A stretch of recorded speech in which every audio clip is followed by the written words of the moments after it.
There was once a king whose name became greater than kingship itself, a ruler so devoted to truth that even the gods of heaven spoke about him. He was Raja Harishchandra.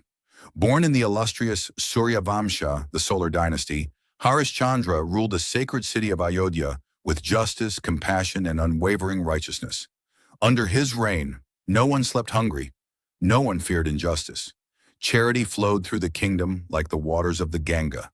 Temples flourished, scholars were honored, the poor were protected, widows were cared for, travelers found shelter, and the people believed that as long as Harishchandra sat upon the throne, Dharma itself ruled the earth. But far beyond the mortal realm, in the celestial assembly of Devaloka, a debate had begun.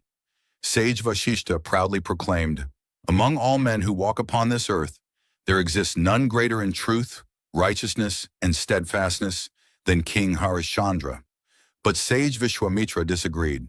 "Truth is easy," he said, "when one possesses a kingdom, wealth, power, and comfort. But only when a man loses everything that he cherishes can his true nature be known." The debate intensified. The devas listened. The sages argued. And finally Lord Indra rose from his magnificent throne. Looking at the assembly, he declared, "If Harishchandra remains unwavering in truth despite losing everything, if he never abandons Dharma in the face of suffering, if he walks the righteous path even when all worldly ties are severed, then I shall grant to him Ardha Simhasana, half of my throne in Indraloka." The heavens fell silent. The challenge had been declared, and Vishwamitra accepted it, for he wished to discover whether Harishchandra's truthfulness was eternal, or merely the comfort enjoyed by a fortunate king. Meanwhile, upon the earth, Harishchandra continued his life as an ideal ruler. Every morning his royal court welcomed sages, Brahmins, travelers, and the needy. Gold was distributed, food was served, cows were gifted, land was donated, clothes were bestowed upon the poor. No one ever returned empty-handed from the court of Harishchandra. One day, as the royal court assembled in all its splendor, sage Vishwamitra entered. Harishchandra immediately rose from his throne, folded his hands, and welcomed the sage with utmost reverence. "Tell me, revered Maharshi, what may I offer you?" Vishwamitra smiled. "You are known as the king who never refuses charity. Will you grant me whatever I ask?" Without hesitation, Harishchandra replied, "Even if it costs me my life, I shall honor my word." Then Vishwamitra uttered the words that would change history forever. "I ask for your entire kingdom." The court stood stunned. Ministers looked at one another in disbelief. The queen was speechless. But Harishchandra never hesitated. He removed his crown, stepped down from his throne, and placed the kingdom at the feet of Vishwamitra. "From this day onward," he said, "Ayodhya belongs to you." Yet Vishwamitra was not finished. "A gift is incomplete without dakshina. You must also give me my rightful offering." Harishchandra lowered his head. He had already surrendered everything. He possessed nothing. Yet he had given his word, and truth was more precious to him than wealth itself. Vishwamitra granted him time, and thus Harishchandra departed from Ayodhya. No longer a king, no longer a ruler, only a man carrying the burden of a promise. Beside him walked his devoted queen, their beloved son, and accompanying them was Vishwamitra's disciple, Nakshatraka, a shaven-headed ascetic clothed in saffron robes. He followed Harishchandra everywhere, constantly reminding him, "The dakshina remains unpaid." Days passed, weeks passed. The royal family wandered through forests, endured hunger, fatigue, heat, humiliation.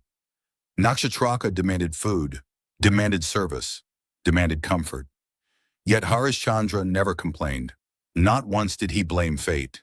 Not once did he question Dharma. At last they arrived at the sacred city of Kashi, but the dakshina still remained unpaid. Harishchandra realized there was only one path left before him. Standing upon a public platform before the people of Kashi, he announced with a heavy heart that he must sell his family in order to fulfill his sacred promise. The queen stood silently beside him. Their son held tightly to his mother's hand. An elderly, wealthy Brahmin stepped forward, a respected householder, dignified, compassionate. He offered to take the queen into his household as a servant, and the prince as her companion. Harishchandra could barely speak, but Nakshatrika intervened, demanding an extraordinary payment. He declared, if a tall man stood upon the tallest elephant and tossed a coin toward the heavens, then a mound of gold equal to that height must be paid. Yet the Brahmin accepted. He presented a precious ring, and later obtained the required wealth from the king of Kashi himself. Thus Harishchandra's wife and son departed, no longer queen and prince, but servants in another man's house. Harishchandra watched them disappear, his eyes filled with sorrow, yet his resolve never weakened. Still Nakshatrika was unsatisfied. I have served you throughout your exile, he said. You owe me wages as well. Harishchandra smiled sadly. I possess nothing. Then sell yourself, Nakshatrika replied. And so Harishchandra stood once again upon a platform, this time not as a king, but as a man offering himself for purchase. At that moment, a mysterious figure arrived, leader of the cremation workers, clad in black garments, arriving upon a chariot drawn by a mighty buffalo. It was Yamadharma Raja himself. Though Harishchandra did not know it, he purchased the former king and brought him to the cremation grounds of Kashi. There Harishchandra became a Kati Kapari, guardian of the cremation grounds, clad in black garments, with a long beard, holding a wooden staff. His duty was simple. Every family arriving with a departed soul had to offer 1 coin, 1 cloth, and 1 measure of rice. Only then could cremation proceed, and Harishchandra performed this duty with the same sincerity with which he had once ruled a kingdom. For Dharma does not change with status. Truth does not bend before suffering. Meanwhile, the queen worked tirelessly in the Brahmin household, cleaning floors, washing utensils, fetching water, serving her masters.